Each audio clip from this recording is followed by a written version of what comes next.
लोकतंत्र देश है। ये मतलब ये कोई डिक्टेटरशिप नहीं है। मैंने कमिटमेंट दी है लड़कों की, मैं आ रहा हूँ।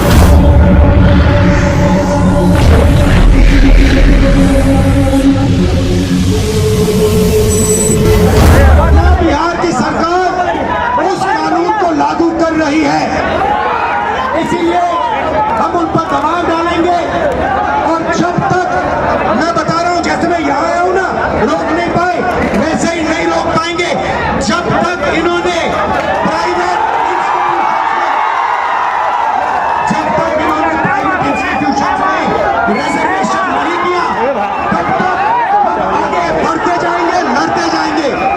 क्योंकि आप 90% हो, आप अपनी स्ट्रेंथ समझो। आपको भटकाकर, डराकर, दबाकर, आपके ध्यान के को इधर उधर करके आपको रोका जाता है। इस देश में आपके लिए कोई जगह नहीं है। 90% के लिए इस देश में कोई रास्ता नहीं है। आप ब्यूरोक्रेसी को देखो, सीनियर ब्यूरोक्रेसी में आपके कितने लोग, जीरो। आप कॉर्पोरेट इंडिया को देखो, कॉर्पोरेट इंडिया में आपके कितने लोग, जीरो। आप हाई कोर्ट देखो, आपके कितने लोग, जीरो। आप एजुकेशन सिस्टम के मालिकों को देखो, मेडिकल सिस्टम के मालिकों को देखो, आपके लोग कितने, जीरो। मगर मनरेगा की लिस्ट निकालो, आपके लोगों से भरी हुई है।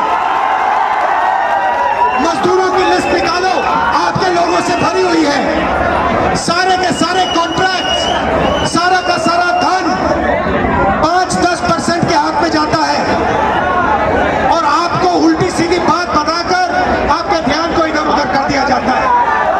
आपको एक साथ खड़ा होना है और 3 मांगे हैं। पहली मांग जाति जनगणना, दूसरी मांग प्राइवेट इंस्टीट्यूशंस में, प्राइवेट स्कूल और कॉलेजेस में रिजर्वेशन, अति पिछड़ा का, ओबीसी का, दलित का, आदिवासी का। तीसरी बात एससी एसटी सब प्लान, जो आपका पैसा है, जो आपको नहीं दिया जाता है, आपको वो दिया जाना चाहिए। ये 3 चीजें कहने में आपसे आया था। और ये बात समझिए, आप एक बात समझिए, बिहार की पुलिस ने अभी मुझे रोकने की कोशिश की, रोक नहीं पाई। पता है क्यों नहीं रोक पाई? नहीं, इसलिए नहीं रोक पाई क्योंकि आपकी शक्ति मेरे पीछे है।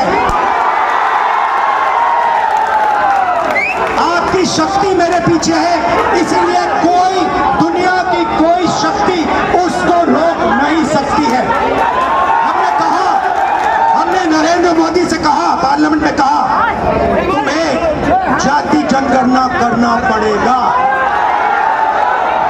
हमने उससे कहा कि तुम्हें संविधान को यहां माथे पर लगाना पड़ेगा।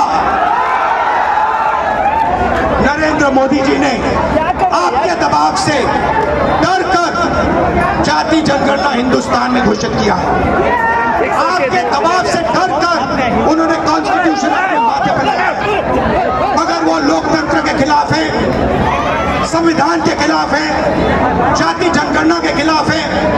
और जो 90% हिंदुस्तान की गरीब आबादी है, अति पिछड़ा, दलित, आदिवासी, माइनॉरिटीज, ये इन सब के खिलाफ है।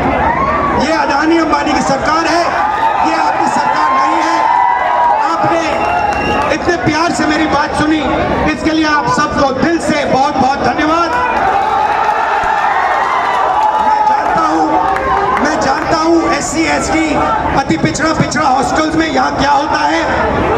मैं आपको गारंटी देता हूं, जैसे ही हिंदुस्तान में सरकार आएगी, जैसे ही बिहार में हमारी सरकार आएगी, हम ये सारा का सारा बदल देंगे और आपके लिए जो होना चाहिए वो कर देंगे।